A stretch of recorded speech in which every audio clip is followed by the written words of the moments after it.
Justin Williams here, Dirt Time Adventures, and today we're looking at the Pathfinder system, the Phase 1 system, looking at Block 8, and this is Part 2 where we're talking about knots and lashings.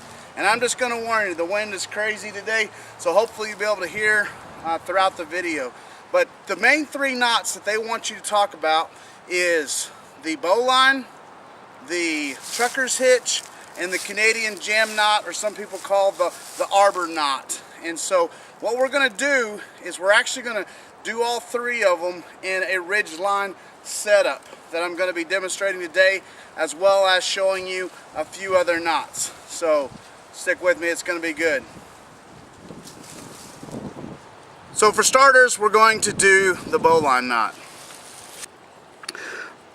Alright, so for to start off, I pretty much take one end of the rope, because it really is end of the line loop, coming over, and I try to make this loop fairly small so that way it makes it easier to work with. Run my working end up through the hole, around my tag end, back through the hole, and I go ahead and grab it right here, pinch it here, and pull it tight. And the way you can tell if you did this right is if your working end is facing up towards the loop. So there's my bowline. While we're on the subject of the bowline, and before we get into the ridge line, I want to go ahead and show you what's been called a one-handed bowline or a rescue bowline. And so for instance, if I was needing to lower myself down on a rope, or someone was out in the water and he was throwing out a rescue line, then you could use this bowline method. And pretty much you just wrap it around yourself.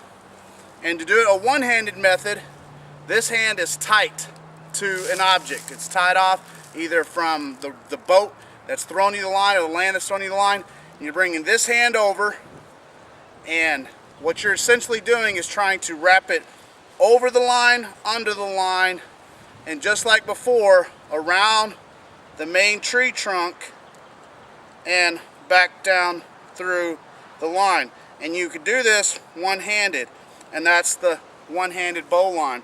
And so there's a lot of videos out there that show you a little bit more in-depth, but I want to demonstrate for you real quickly what I call a double-handed rescue. And this would be as if someone lowered a line to you, or you had slack in the lead line to where you could use both hands. You don't want to use this method if there's not slack in the lead, in this tag line that's been thrown out to you, because, or the lead line, because you could get your wrist caught, and we don't want that. This end has to be loose when you bring your working end around, okay? And so pretty much what I do here is I'm around, see if I can get you a little bit better lighting. Alright, so we have the rescue line. This end is tied off to the shore, or thrown out, or it's hanging down off a cliff, or you're needing to lower yourself. It's tied off to an anchor point, but it's loose, and you're pretty much getting both ends comfortable around the small of your back, coming around. This hand's going over and under, flipping this end around the loop, grabbing it, and then pulling it through. And that is the rescue bowline. Alright, emergency situation, need to tie it off fast. Over, under, around, through the wrist, pull through, and we're tight. Bowline knot. Once again, you don't want to reach your wrist through and pull if this end is not loose. If it's super tight, instead of reaching your wrist around and pulling through, just flick it around and run the line through, and not actually reach through with your wrist. Alright, so the end that's got the bowline in, we're going to wrap it around a tree. Going to find our working end. We got leaves in already.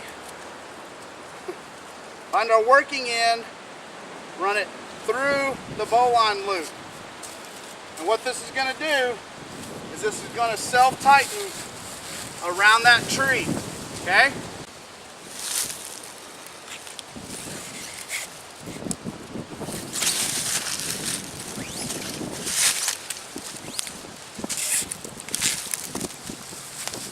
Once we tie off our bowline and run our loop through, we're going to come around to this other side, this back side on the other tree.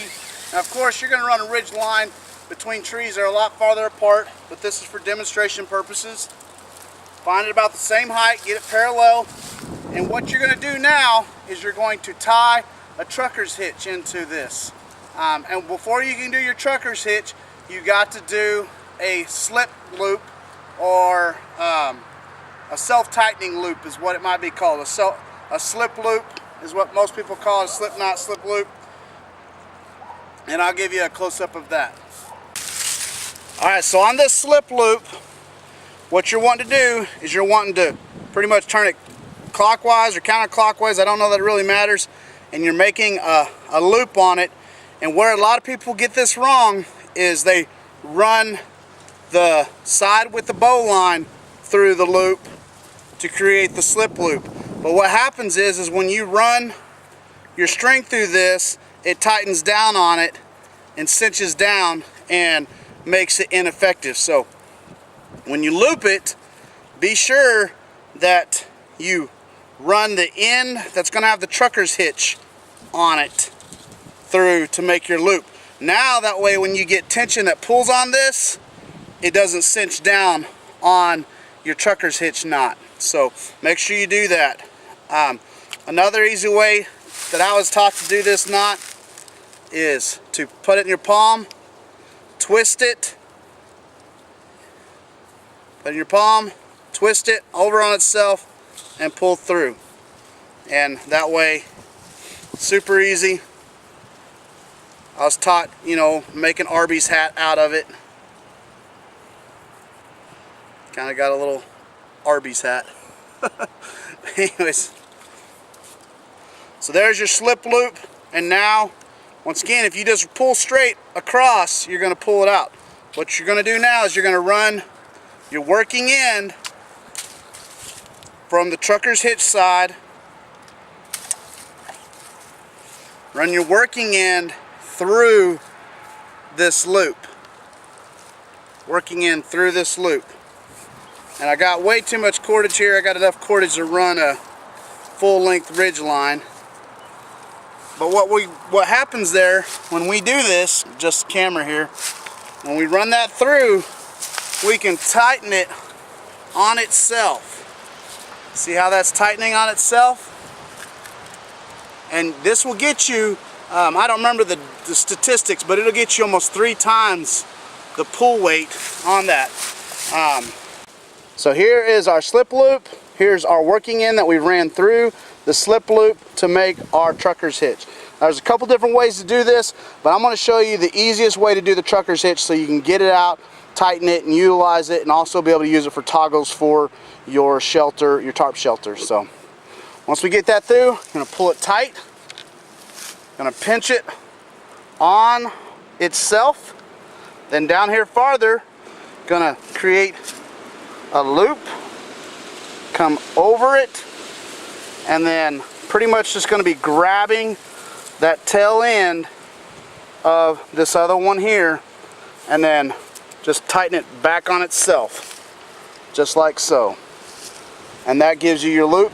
And what you can do now is you can just pull that tight and stick you a toggle in there, and that ain't coming out right there. Alright, to make our prusik loop, we're going to need a little bit smaller piece, and essentially this is what this is also called. To make your prusik loop is a necklace knot or a fisherman's knot. And what you're doing is you're trying to make a loop by taking 2 opposite ends and tying them to the joining part. And so what we're going to do is take our loops here, stick one over, doesn't matter, right over left, and then don't even worry about that other end over here. What we're worried about now is tying this working end to our loop. And what we're going to do is just do a simple overhand knot in this one end. That gives us what looks like a lasso. But now take this other loose end and on the opposite side do the same thing, tie an overhand knot in it, and now you got the 2 pieces. And the way you just make the loop is just pull them tight and they'll cinch and bind on themselves, and now we have a working loop that we can do a prusik knot with. So with the prusik, essentially you're just wrapping around this your ridge line 3 times. You can either go underneath or over the top.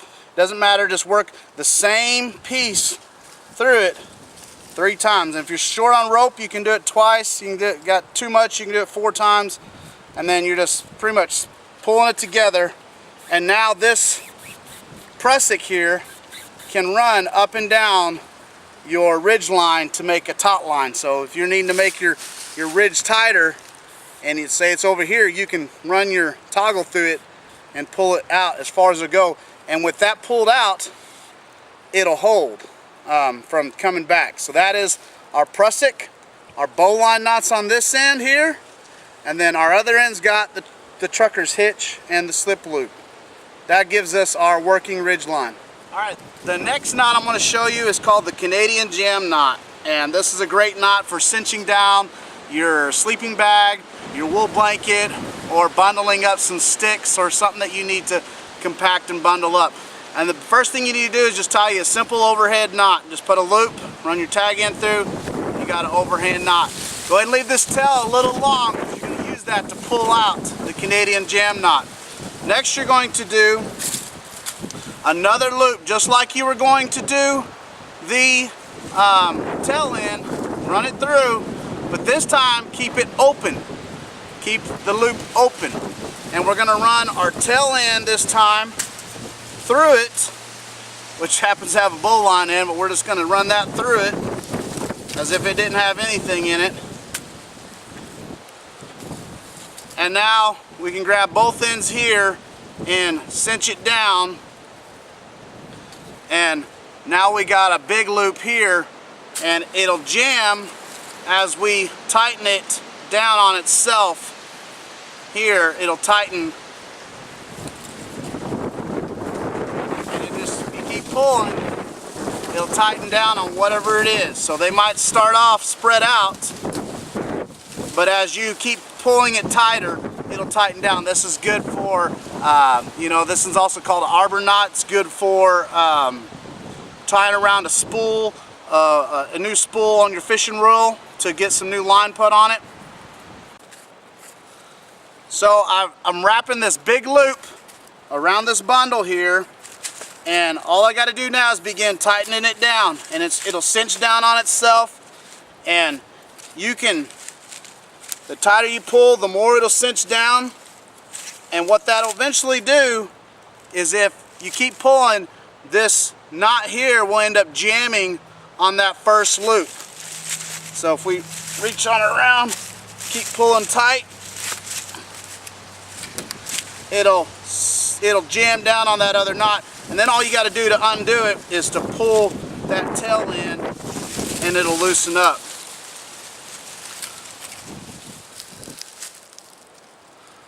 Well, I'm not going to spend a lot of time looking at lashings. Part of Block 8 is to build a useful camp tool. And so there's about 4 different types of lashings you can do. There is your square lashing, there is your diagonal lashing, there's your shear lashing, and your figure 8, or also known as your tripod lashing. Those are your 4 main types of lashings, and you can definitely look those up online. I primarily use a combination of the shear for making extended poles for a flagpole, and then I'll mix and match between the diagonal and the square lashing if I'm trying to conjoin 2 parts or 2 sticks. But today, since we're just shooting a quick video on lashings, I'm just going to do the basic figure 8, and I'm sure in future videos I will demonstrate the others as well. So let's look at the figure 8 or the tripod lashing. And so part of this is to make a useful camp tool. And the useful camp tool I'm going to make is a very simple, down and dirty tripod. And the best way I like to start my lashings is you're going to start on one end, and then you're going to end on the other. And so what I like to do is just to do a simple clove hitch. And what you do there is you make an X. You make an X on the piece that you're trying to drive it, put a clove hitch on, and then run your working end underneath the other 2 parts, creating your clove hitch. And you just tighten that down, And there is your clove hitch. So that's another useful camp knot. And now we're just going to begin the figure 8 process. We got our clove hitch and just begin going over and under. So we got over, under, keeping it tight, over, under, over, under,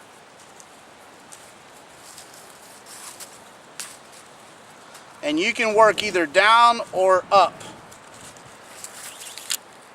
And if you go work down, then you got to weave through. If you work up, you got to go, you just go over the ends. But since I already started this way and wanted to work down, this is the direction I'm going.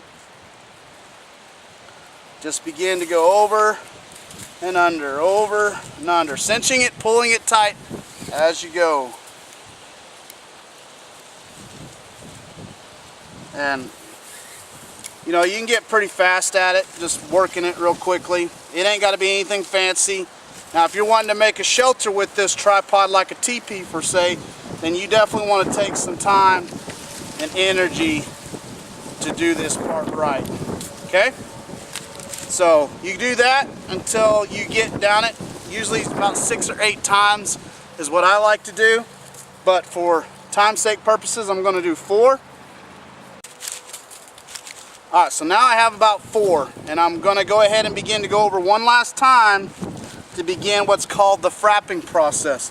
Now the frapping process is going to be, that's my signal to get to work. Frapping process now is whenever you start tightening down on the rope in between your lashings. And so what I usually do is just do about 3 on each area to tighten it down.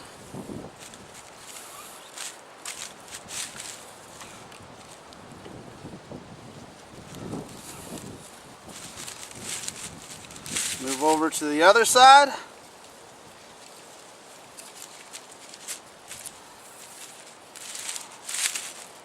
Begin 3 on it.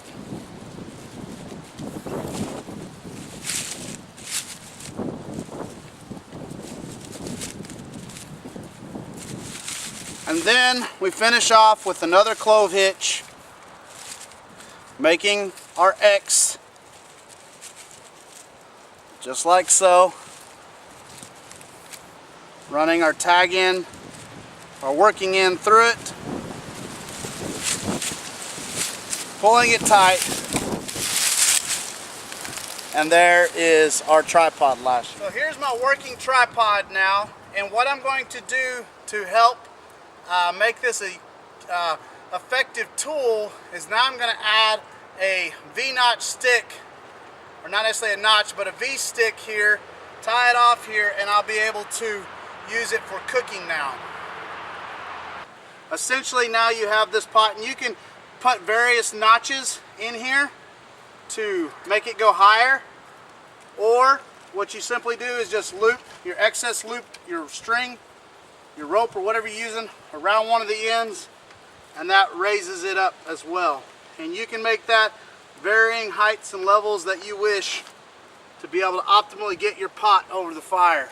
And so I'm going to be a little transparent and honest with you. I was a Cub Scout growing up and knew all the knots, and now that I'm a Boy Scout master and have my son in Scouts, you would think that I would be an expert at knots and lashings and stuff, but I really just gonna be honest with you. Knots are important, and they are effective in building and using for quality skills such as pioneering, bushcraft, survival, in sailing, in rock climbing. They're so vital and so important that you learn these knots. But just to be straight up honest with you, I'm not a big fan of knots. I just, most of the time I'm doing just square knots, overhand knots, and granny knots, and my lashings I usually just throw together, and that's why I said it's kind of a combination of a diagonal and square lashings. And at the end of the day, if it's not load bearing or it's not securing something tight, and it's just to get me by. I'm just going to do a granny knot or a shoe tie knot, and so don't overwhelm yourself with trying to learn a dozen knots in a day. Okay, it takes time, and there are thousands of them out there. You can get those simple little memory cards that you can learn how to tie these different knots. And you may get online and you may see someone that did the bowline or the Canadian jam knot or a trucker's hitch completely different than what I do. And that's okay, because there's different variations and methods for making these knots. So don't be dogmatic about it, that it's got to be this way. Do what works for you, guys. Do what works for you. And I get asked often, Justin, what are the basic knots that I need to learn? Man, if I just had to have 3 or 4 that I needed to learn to get by with, what would they be? Bowline, prusik, the trucker's hitch, and the slip loop.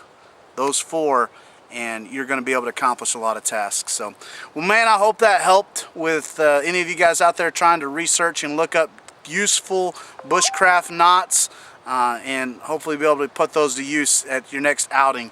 And so, as always, make sure you get a kiddo out in the woods, get him some rope, and have him or her practice tying some knots and make a useful camp tool. And as always, guys, thanks again for subscribing. Thanks to all my supporters and friends and everybody out there who's encouraging me for what I'm doing. And as always, guys, keep it practical, primitive, and prepared.